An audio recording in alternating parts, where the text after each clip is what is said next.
Complete ഞാൻ ഉണ്ടാക്കിയൊക്കെ സെറ്റാണ്, എല്ലാം സെറ്റാണ്, എല്ലാം സെറ്റാണ്, ഗേറ്റ് വരെ ബോഗണ്ണയില വരെ.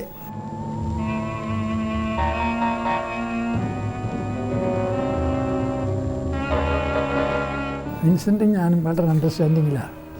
മൂപ്പർക്ക് ഞാൻ പറയുന്നത് മനസ്സിലാവും, മൂപ്പർ പറയുന്നത് എനിക്ക് മനസ്സിലാവും, വേഗം മനസ്സിലാവും. അപ്പം ചിലപ്പം ചിലത് വിൻസെൻറ്റ് പറയും നിങ്ങൾക്കത് പെട്ടെന്ന് സ്ട്രൈക്ക് ചെയ്തല്ല. ഒരു ഷോട്ട് ഔട്ട്ഡോർ എടുത്തിട്ടുണ്ട്, ഒരു പാട്ട് കടപ്പുറത്ത് മധുവിൻ്റെ നടന്നു പോകുന്നതായിരുന്നു, ബാക്കിയൊക്കെ സെറ്റാണ്, ഒക്കെ ചെന്നൈയിൽ സെറ്റാണ്. ആരണ്യത്തിൽ ഒരു സെറ്റിട്ട് അമ്പലം റൂയിൻഡ് ടെമ്പിൾ, വിമ്മൊന്നുമില്ല, ഒക്കെ കട്ടുപോയി, പൊളിഞ്ഞു കഴിഞ്ഞു. ഇവിടെയാണ് വിളി പടം കണ്ടിട്ടുണ്ടോ?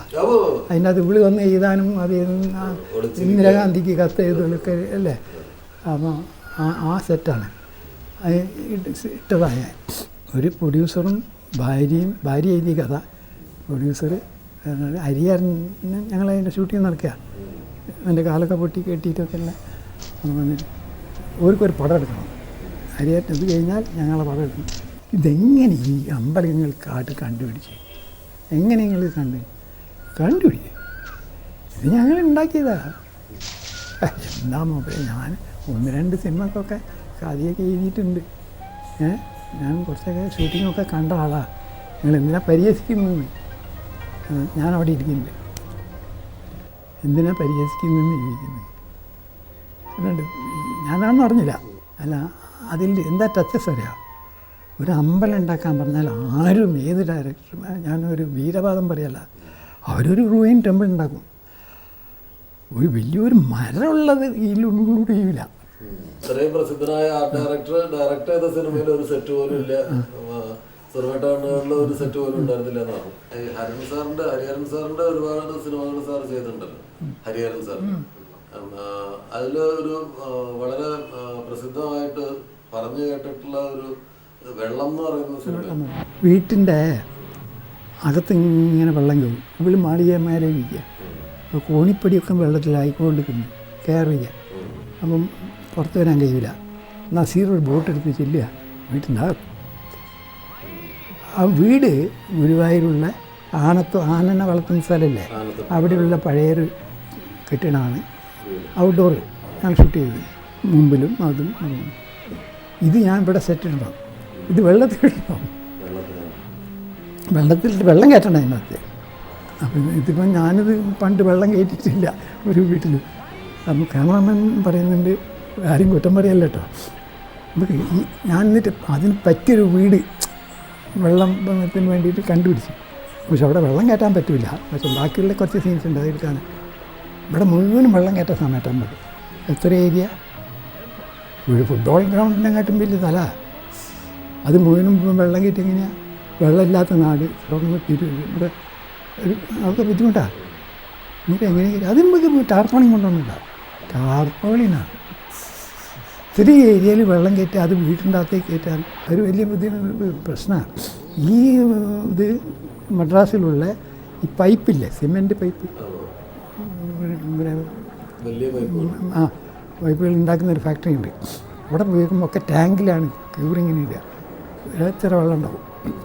അവിടെ അത് വാങ്ങി സെറ്റിട്ട് അതിൽ വെള്ളം നിറയ്ക്കുക, സെറ്റിട്ടതിൻ്റെ ശേഷം വെള്ളം അത് വരണമെങ്കിൽ പിന്നെ അടി പമ്പ് ചെയ്ത് കയറ്റി കൊണ്ടുവരിക. അപ്പോഴാണ് ഇങ്ങനെ തോണിയിൽ കൊണ്ടുവന്ന് അതിൻ്റെ അത് ഇരിക്കുന്നത്. അതിനകത്ത് ക്ലൈമാക്സിൽ അവസാനം ഒരു ഗ്രാമം മുഴുവൻ വെള്ളപ്പൊക്കത്തിലാഴുന്നതാണ്. ഗുരുവായൂരിലുള്ള ഒരു ഈ ആനകളൊക്കെ വളർത്തുന്ന ആ ഒരു കൊട്ടാരത്തിൻ്റെ കൊട്ടാരത്തിലാണ് ഞങ്ങൾ വെള്ളത്തിൻ്റെ പ്രധാന ഭാഗങ്ങൾ ഒരു തറവാട് ഷൂട്ട് ചെയ്തത്. ആ തറവാട്ടിൽ വെള്ളപ്പൊക്കം കാരണം ആ തറവാട് മുങ്ങുന്ന രംഗങ്ങളുണ്ടായ, തറവാട് മാത്രമല്ല ആ ചുറ്റുവട്ടത്തുള്ള അമ്പലങ്ങൾ, ക്ഷേത്രങ്ങൾ, വീടുകൾ. അന്ന് ഈ സ്പെഷ്യൽ ഇഫക്ട്സും പിന്നെ ഇങ്ങനെയുള്ള ഗ്രാഫിക് വർക്കുകളൊന്നും അതിവിദഗ്ധമായ രീതിയിൽ സമയത്ത് അതിനെ കൺസീവ് ചെയ്തിട്ട് പറഞ്ഞു തരുകയുണ്ടായി. ഗുരുവായൂരുള്ള ആ തറവാട്ടിൽ എങ്ങനെ വെള്ളം കയറ്റി, എങ്ങനെ വെള്ളപ്പൊക്കം ആ തറവാട്ടിൽ ഉണ്ടാക്കി എന്ന് പടം കണ്ടുള്ള ആളുകൾ ചോദിച്ചു. വാസ്തവത്തിൽ ആ തറവാട് അങ്ങനെ തന്നെ അടുത്തുള്ള ഒരു സ്ഥലത്ത് ഒരു വാട്ടർ ടാങ്കിൽ സെറ്റ് റീ എറക്റ്റ് ചെയ്താണ് സമയം. എന്നിട്ട് മിനിയേച്ചറായിട്ടുള്ള ഭാഗങ്ങളും ഒറിജിനൽ ഭാഗങ്ങളും തമ്മിൽ മിക്സ് ചെയ്ത് സെറ്റ് ഇട്ടിട്ട് ആണാണ് അത് എടുത്തിരുന്നത്. അതായത് സാമേട്ടൻ്റെ വൈദഗ്ധ്യം കാണിക്കുന്ന ഒരു അത്ഭുതകരമായ പ്രവൃത്തി തന്നെയായിരുന്നു. ഞാനൊരു സീരിയൽ ഡയറക്റ്റ് ചെയ്തിരുന്നു. എൻ്റെ നോവല് 4 കെട്ടിനെ ആസ്പദമാക്കിയിട്ടാണ്, ദൂരദർശന് വേണ്ടിയിട്ട്.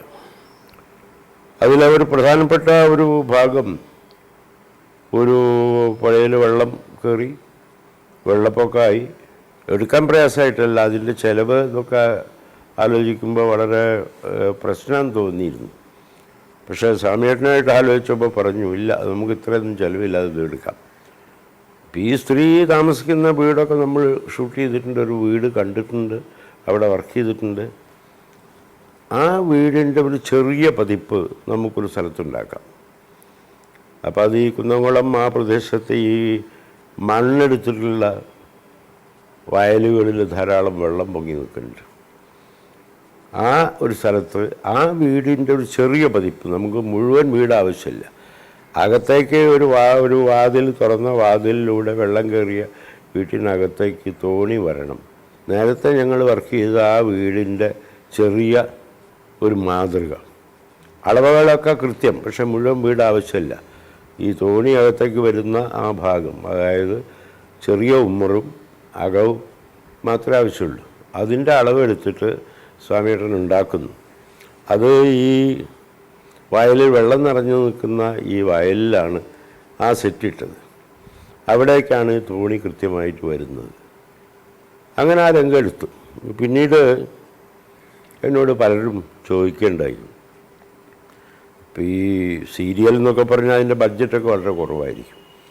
അങ്ങനെ ചെറിയ ബഡ്ജറ്റിൽ എങ്ങനെ ഈ ഇത്രയും വെള്ളപ്പൊക്കത്തിൽ ഈ വീട് വെള്ളം കയറി അവിടുന്ന് തോണിയിൽ രക്ഷപ്പെടുത്തി കൊണ്ടുപോകാൻ സാധിച്ചത് എന്ന് എന്നോട് ഭരതൻ തന്നെ ചോദിച്ചിട്ടുണ്ട്. അപ്പോൾ ഞാൻ പറഞ്ഞു, വേറെ ഒന്നുമല്ല, ഇത് സ്വാമിയേട്ടൻ്റെ മിടുക്കാണ്. ഇരുട്ടിൻ്റെ ആത്മാവ്. അതിൻ്റെ അകത്ത് ഇവനെ ചെയിനിട്ട് വെച്ചിട്ടുണ്ട്. ഇവൻ കൊത്തങ്കല്ല് കളിക്കും. അതിന് വെള്ളാരങ്കല്ല് എഴുതി വെച്ചിരിക്കുന്നത് എംടി. വെള്ളാരങ്കല്ല് പെറുക്കി കൊണ്ടുവന്നിട്ട് കൊത്തങ്കല്ല് കളിക്കും. മദ്രാസിലെവിടെ വെള്ളാരങ്കല്ല്? അതിന് പ്രശ്നമല്ല തന്നെ. പറയും പ്രൊഡക്ഷൻ മാനേജറിന് ബേജാറ്, ഇത് വാങ്ങി കൊടുക്കണ്ടേ? സമയത്ത് എവിടെയാണ് പോകേണ്ടത്? കൂർക്കലില്ലേ, കൂർക്കലിൽ നിന്നൊന്നില്ലേ, അതൊരു കിലോ വാങ്ങിക്കാം. അവൻ ഇവിടെ നല്ലോണം കഴുകാൻ പറഞ്ഞു. ഇത് കഴുകുമ്പോൾ അതിൻ്റെ സ്കിന്നിൻ്റെ കളർ വെള്ളയാണ് വരിക. വെള്ളാരങ്കല്ലിതാ. എന്തിനൊരു ഡ്യൂപ്ലിക്കേറ്റ് കാണുന്നൊരു ശക്തി നമ്മൾ ഡെവലപ്പ് ചെയ്യണം.